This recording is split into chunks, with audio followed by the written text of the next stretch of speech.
Rabbi Yona Rubinštein, shalom, how are you, sir? Fine, Baruch Hashem, how are you? So, Rabbi, you are an ultra-Orthodox broadcaster for the BBC for the past 30 years, and this week you handed in your resignation. Why did you do that?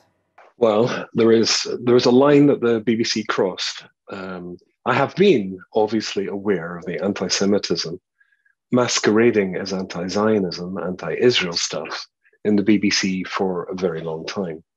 When I broadcast, or when I put on my Facebook page my resignation letter, almost everybody supported it.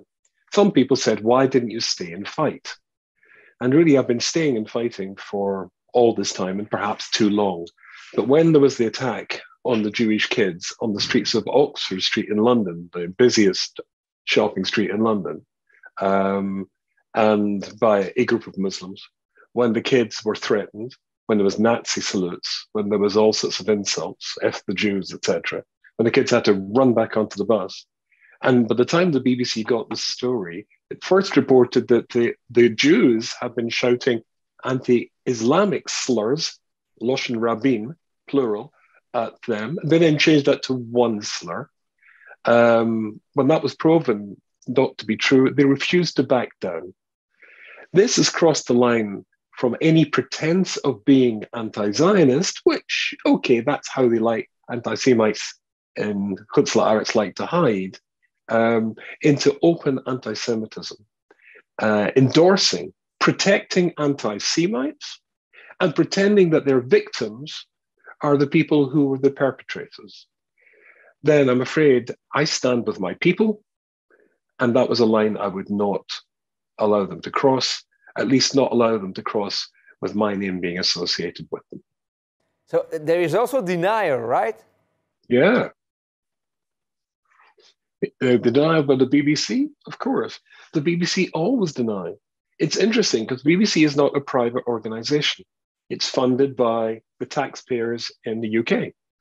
But despite the fact, effectively, I'm their boss, there is no accountability. Their complaints procedure is like swimming through concrete. It's clearly designed to make sure that nobody, I mean, if you read any newspaper, if you read Haaretz, you read any newspaper in the world, people can write in and say, this is garbage, the shekel is wrong. But the BBC, there is no facility to write in. And when you do get past all their barriers to complaining, then they simply say, thank you, and then ignore you. So it's a bad situation. The BBC are just digging in their heels. And there's a phrase which has become very popular recently called gaslighting. You just keep repeating the same lie over and over and over again, assuming that people are going to buy it. Well, the Jewish community in the UK are no longer buying the BBC's lie. And, you know, for Jews, British Jews, to come out and stand outside the BBC with, banners saying, stop lying about Jews. British Jews have just had it with the BBC. They have cut any pretense of relationship with the Kehillah, and I'm part of the Kehillah, so I cut my relationship with them. In your 30 years with the BBC, did such things occur in the past? No, not as openly or as blatantly as that. Certainly, for Jews to be actually protesting, as we said before, outside the BBC, that's a first as far as I know. Having been there for a long time, I was well aware of the anti-Semitism that ran throughout the BBC. That's not to say everybody in the BBC is anti-Semitic, not at all. There's some extremely good and extremely talented people in the BBC.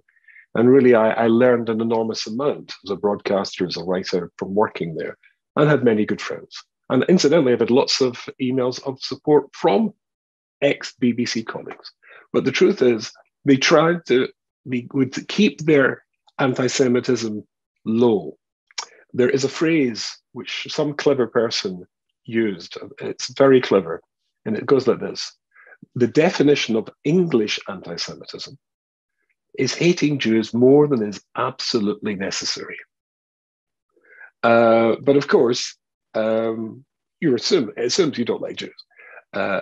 now in this case, they've hated Jews more than is absolutely necessary by changing the story to make the Jews into the victims, by refusing to accept that their evidence is false, even though it's now been forensically analyzed by voice experts who say it's not true, and refusing to back down or apologize. That level, that's new. Do you feel that there is a rise in anti-Semitism in Britain? Oh, there's no doubt across the world. I now live in the USA, but obviously, two of my children live in Eretz Israel, and 4 live in England. So I'm in touch with England a lot. I'm back there a lot, as much as Corona will let me, of course. The uptick, the growth in anti-Semitism in the UK is horrible. That whole Palestinian convoy that went to London, absolutely identical to the Nazi rallies. Instead of the swastika flags in the front of the cars, with Palestinian flags, flying about, screaming out the window, kill the Jews and rape their daughters. It was absolutely Kristallnacht stuff all over again. The UK, like most of Europe, is simply terrified of its Muslim population. Simply terrified.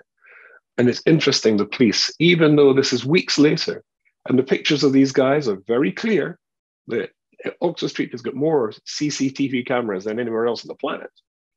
Not one's been arrested so far. Yeah, it's a tolerance of anti-Semitism.